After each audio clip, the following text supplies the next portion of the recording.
20th century American poetic language, modernism and E. E. Cummings, the Beat Generation and Allen Ginsberg. Modernism. This movement of European and American letters was greatly influenced by the discoveries of many previously unknown cultures in Africa and East Asia. Modernism reflects a greater abstraction in thought and expression. It represents more of man's attempt to reflect back to himself the modern industrial world he has created. Sometimes this new industrial machine world is contrasted with the old godlike natural world. Modernism. The first half of the 20th century's attempts to express where it was and where it was going. E. E. Cummings wrote upon the same themes as the Romantics, the celebration of life. His style is to disregard punctuation. He does not always rhyme at the ends of his verses. Sometimes he does, and sometimes he puts his rhymes before the ends of lines. He was more interested in creating combinations of words that created unusual meanings. His themes are traditional, and his style is a mix of traditional rhyme and rhythm with slight variation on order of rhyme. His rhythm is regular. His visual presentation of his verse is influenced by his background in drawing on paper using pen, pencil, and charcoal. He uses the physical arrangement of words and letters within words to heighten the emotional effect produced, combined with the sound and meaning. Cummings's verse may appear obscure, but the meanings are hidden in plain sight. Plato told him he couldn't believe it. Jesus told him he wouldn't believe it. Lao Tse certainly told him, and General Yes Ma'am Sherman, and even, believe it or not, you told him.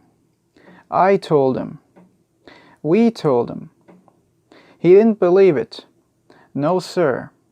It took a Nipponized bit of the old 6th Avenue L in the top of his head to tell him. Cummings wrote Plato Told in 1944 about the war against the Japanese in the Pacific. In 1938, the IRT 6th Avenue elevated train line in NYC was scrapped, and the steel was thought to have been sent to Japan to produce munitions. At the end of the verse, the man is killed by American steel sold to Japan and made into shells or bullets.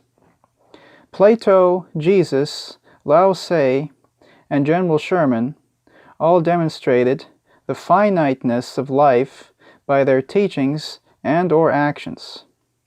Plato taught that philosophy's purpose is to teach a man how to die. Jesus taught that all those that are dead in the spirit will be dead eternally. Lao Tse taught of the dreamlike nature of life. General Sherman waged total war against the Confederates in the Civil War and the Native Americans in the Indian Wars. Here is the story of a man who died, having denied he would die all his life, despite what everybody told him. The Beat Generation. This movement begins after 1945, and its writers did not serve in World War II or Korea or Vietnam. Lawrence Ferlinghetti was an exception, having served in the Navy during WW2.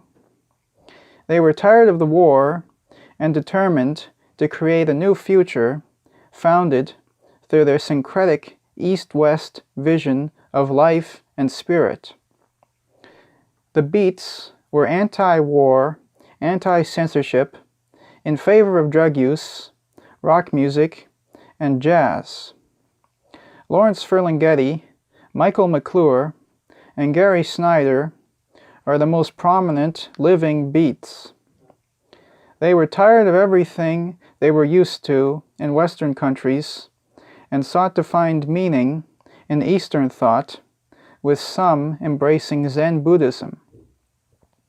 The Beats were experimental in that they sought to live and write about non-Western traditions such as hallucinogenic drug use and Buddhism.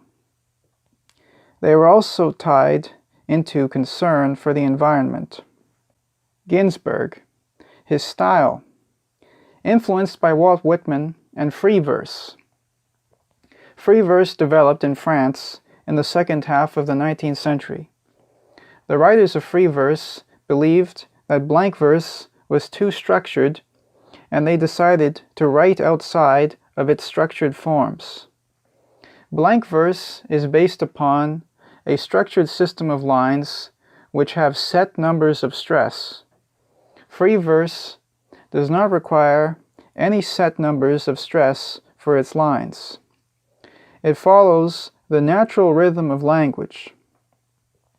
Being that free verse developed in France, the French language itself is naturally more structured than English due to its regular rhythm. The English language lost much of its natural rhyme and rhythm over past centuries, and so using free verse in English will yield less structured verses than in French. Allen Ginsberg, a blend of Jewish, syncretic, East-West, Hindu-Buddhist chants of spiritual intent. He does not need rhyme. His focus is on rhythm and sound and meaning and repetition. America, I've given you all, and now I'm nothing. He knowingly echoes Whitman's America, only this time with more repetition and indignation at the atom bomb. I don't like the government where I live. I don't like dictatorship of the rich. I don't like bureaucrats telling me what to eat. I don't like police dogs sniffing around my feet. Ginsberg and the Clash, Capitol Air. Ginsberg is a mixed-up collection of rock and roll, mantra, and political activism. He was frequently thrown out of communist countries for promoting free speech. With Ginsberg, his work was political and spiritual, and in favor of the free individual against totalitarian authority.